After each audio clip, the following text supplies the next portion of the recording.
voyage of discovery and awareness of the richness and diversity of the surprising nature living with the land. Our journey begins at the unexpected sudden change in our state of climate. The approaching storm may seem violent and destructive to us, but to nature, it's a new beginning in the cycle of life.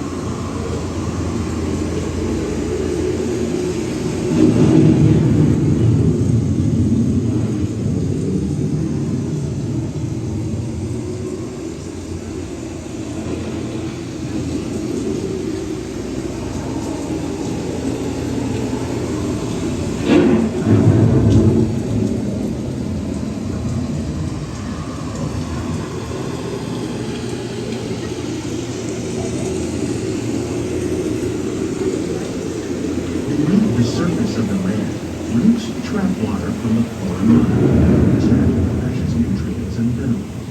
These elements, when combined with sunlight, create the diverse living systems of our planet.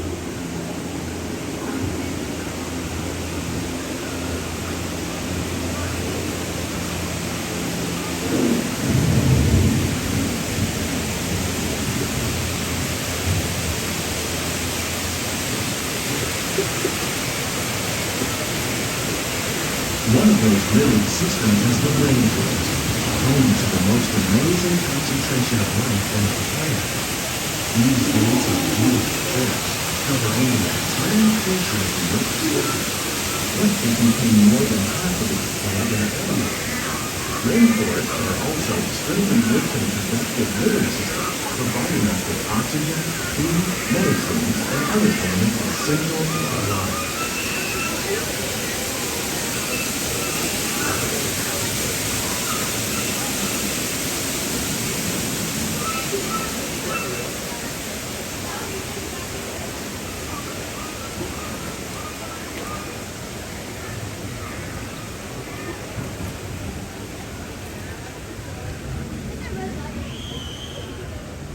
In the desert, nature has created a very different, but no less beautiful living system. And while this arid landscape may seem lifeless, it is very much alive. The plants and animals that have learned to survive in these harsh conditions make use of what little water they can find and avoid the scorching rays of the relentless sun.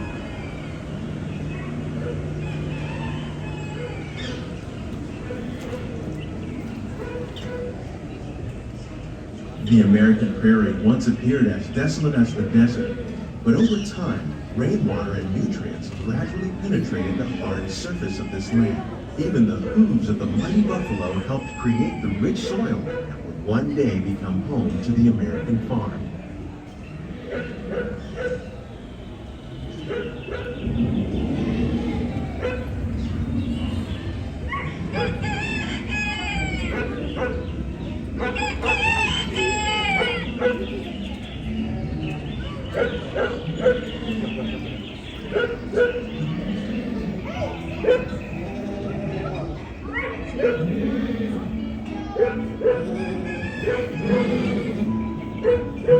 Of all the forces at work on the land, humans have had one of the most profound effects.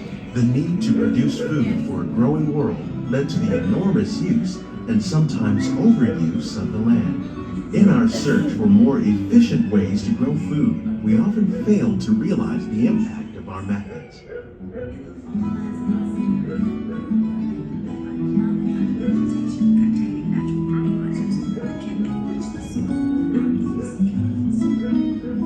Today, we're learning to live with the land, discovering better ways to grow food that will assure both human and environmental well-being. In Japan, we're learning that by mixing leaves and other living materials into our soil, we can make farmland more fertile without the need for chemicals. Here at EPCOT, we're learning to reduce the need for chemical pesticides by breeding and using natural predators, like ladybugs and wasps, to control pests. In the farmlands across America, we're learning that by plowing under vegetation containing natural fertilizers, we can enrich the soil without the use of chemicals. In arid regions, We're learning to produce food on desert seacoasts by developing and planting crops that thrive on salt water. In Japan, we're learning that by mixing leaves and other ingredients,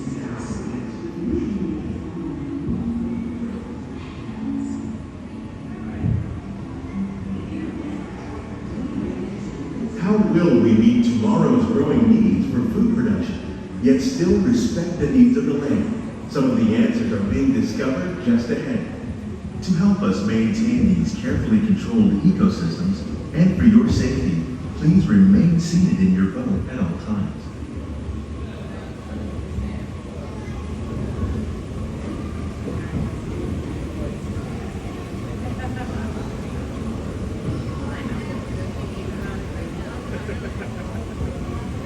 Welcome to our living laboratory, where scientists from EPCOT and the U.S. Department Please keep your hands inside the are boat. exploring innovative ways to produce bountiful harvests now and into the future.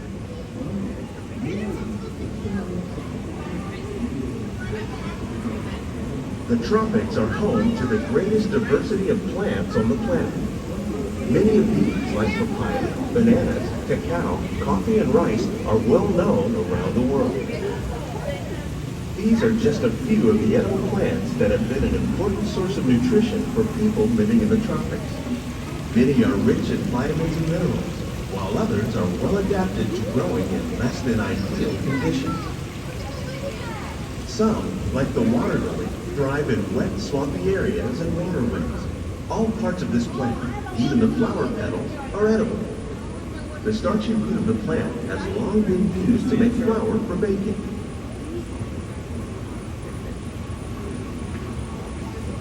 One day, many of these lesser-known tropical plants may be as important as the bananas growing on both sides of the boat. More than 28 million tons of bananas are eaten annually, making it the most popular fruit in the world.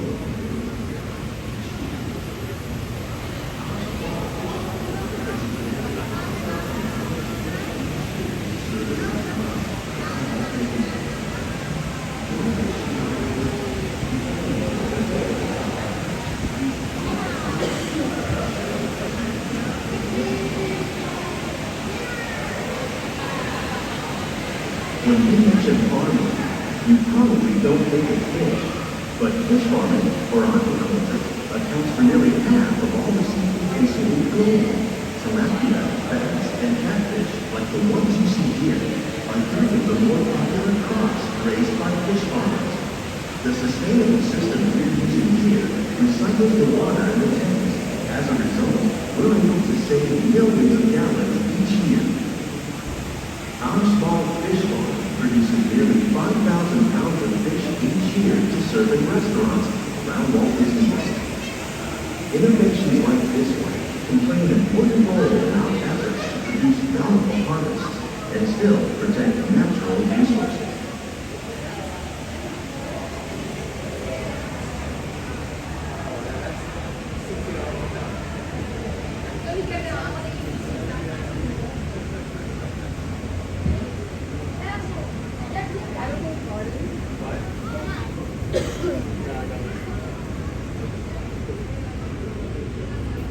While there are more than 50,000 edible plant species in the world, most of us are only familiar with the handful that make up our everyday diet. The common grains growing here, wheat, maize, sorghum, and millet, plus rice, account for nearly 2/3 of our global food consumption. Learning how to increase yields of these staples is an important goal of research around the world.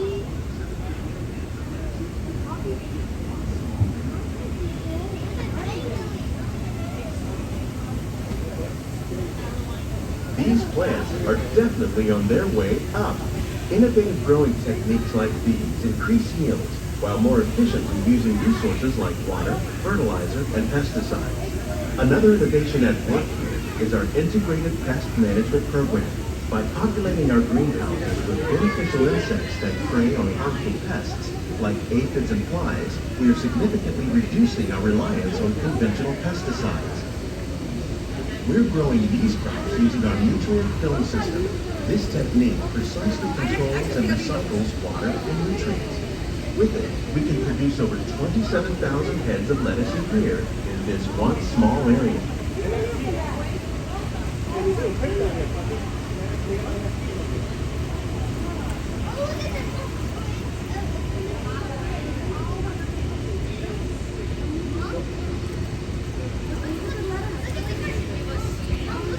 Some of our best ideas have been inspired by nature, like these fruit and vegetable trees. By growing these ground plants vertically, we can increase yields and better control diseases. These crops taste as good as they look. In fact, we serve more than 15 tons of produce from our greenhouses in restaurants here at the land every year.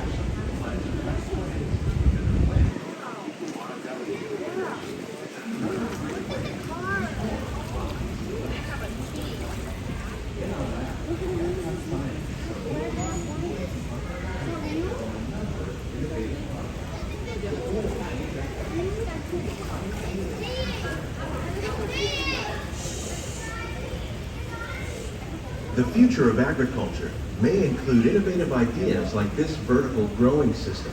Plants grown in this way use a fraction of the space required by traditional growing methods. That saves water and increases production. The aquaponics system on your left combines hydroponics with aquaculture. The fish provide a natural source of fertilizer for the plants, and the plants help keep the water clean for the fish. It's another great way to produce more while using less. In our lab, EPCOT scientists are working with the U.S. Department of Agriculture on a number of innovative projects. The goal of these efforts is to produce higher yielding and better quality plants. Scientists, farmers, and even backyard gardeners are doing their part to improve the quantity and quality of foods that we all rely upon. Together, we can continue to find more ways to increase food production and protect our precious natural environment. Only then will we truly be living with the land.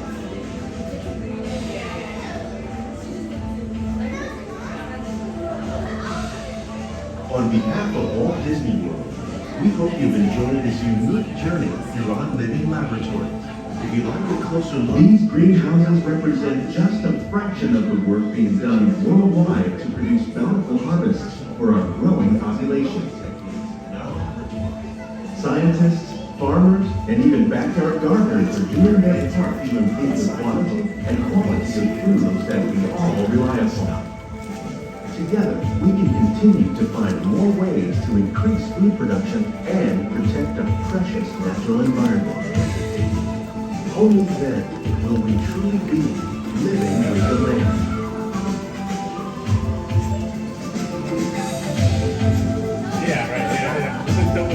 On behalf of Walt Disney World, we hope you've enjoyed this unique journey through our living laboratory. If you'd like a closer look, then check out the behind-the-scenes walking tour with the chance for the whole family to get up close and personal with the plants and growing techniques in our laboratory.